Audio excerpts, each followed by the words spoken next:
Retro Horror back for day 14. I've got, I did 5 movies, including Shin Godzilla, which I did a separate review.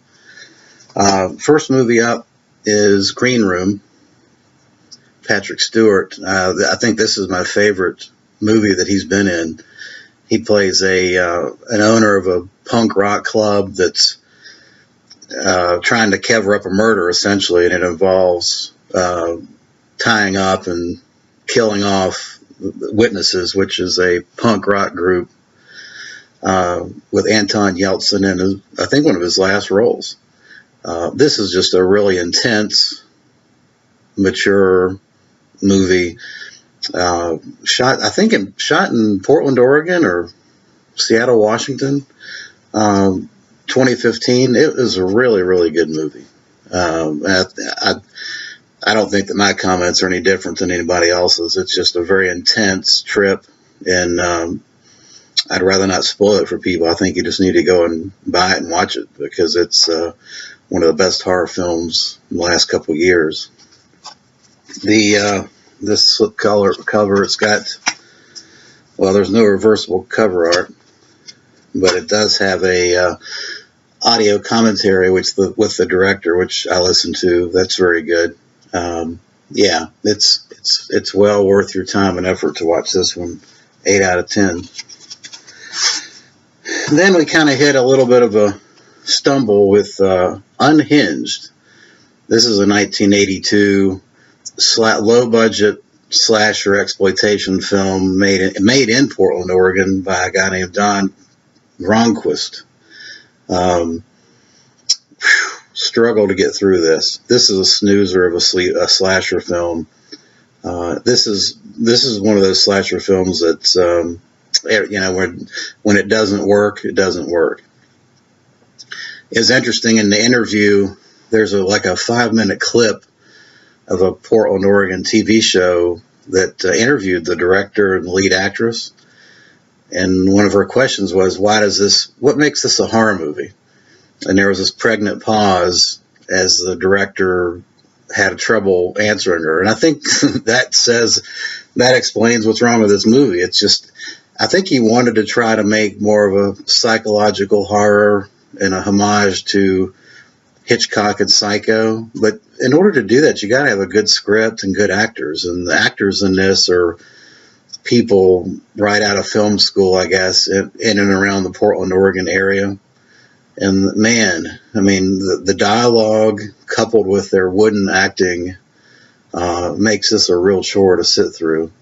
It did have an interesting twist ending, but I would pass on it. It's a 3 out of 10, maybe. This is only for the slasher completists, if they're out there. It does have the 5-minute interview and a riff track, comedy track, which I may listen to at some point. Then I did the Chucky. I have not bought the Scream Factory release of this Chucky, but I got the Blu-ray box of all the movies, and I listened to the actor commentary on the first Chucky movie, including the guy that actually puppeted Chucky, created it. It's a fun movie. I mean, obviously, most people have seen it. It was made in '88. Brad Dourif, who seems like he was in everything at that point, plays Chucky, the voice of Chucky, and he's fantastic.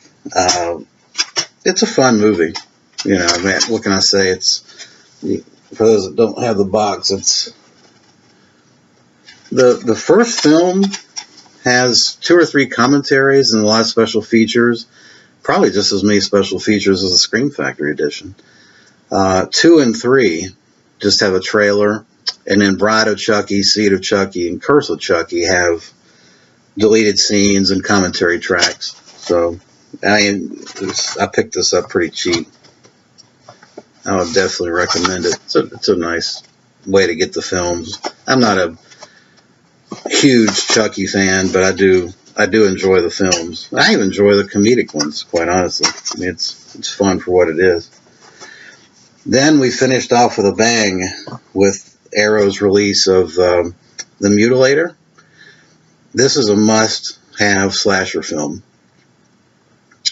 I can't praise this one enough. This was just off-the-wall gore and entertaining as hell. And Arrow, of course, once again, did a great job with the release. It's got a booklet, and it's got a Blu-ray and DVD combo and reversible artwork. There you go. You can see that it was originally called Fall Break, and the one detriment to this movie that I can point out is that accursed song, the Fall Break song. Man, that thing will stick in your head. It's hilarious, but it's one of those songs once you can't get out of your head, you just want to strangle somebody for coming up with it because it drives you nuts. But it's a hoot of a movie.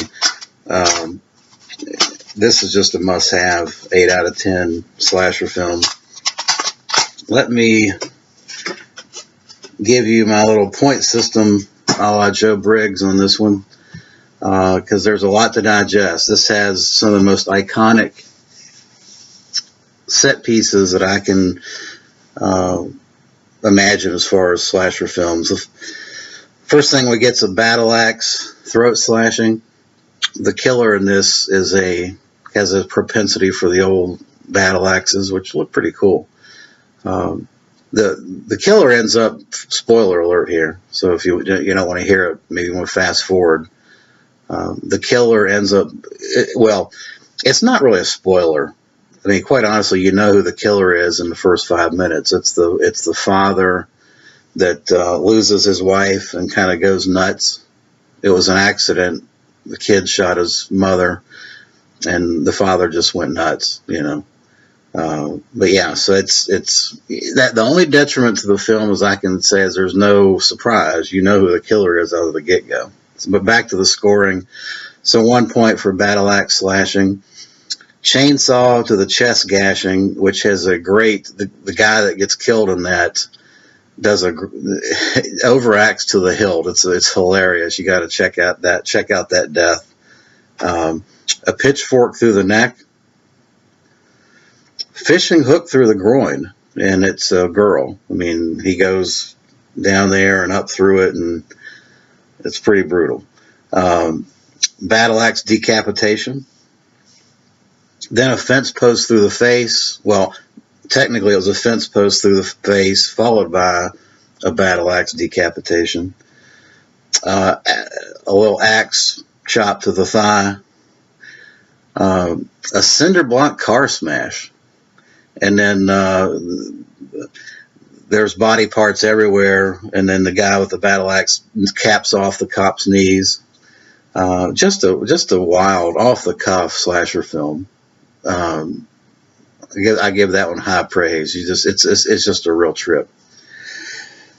Finally, I've finished the day with the Vestron release of Blood Diner, and this is I would say this is a loose sequel to Herschel Gordon Lewis's Blood Feast. You've got an uncle that worships Sitar, and just before he gets killed by the cops, he passes on the job of bringing back Sitar to his 2 young nephews. And they end up subsequently running a diner where they chop people up, trying to rebuild Sitar with the perfect body parts. And it's a hilarious black comedy. It's totally a black comedy. And off the walls, 80s fashions and 80s music. It's a fun trip. And I think this Vestron release is very nice. You don't have any reversible artwork, but and these echo cases. I mean, oh well, what can you do? But I did love the film a whole lot, and would recommend picking this up. This is number 2 of the releases. So you've got Chopping Mall, this one, the Waxwork 1 and 2 coming out, and then Chud 2 from Vestron. But I definitely recommend picking that up. So that wraps up day 14, and then we're to the midway point tomorrow. Thanks for watching.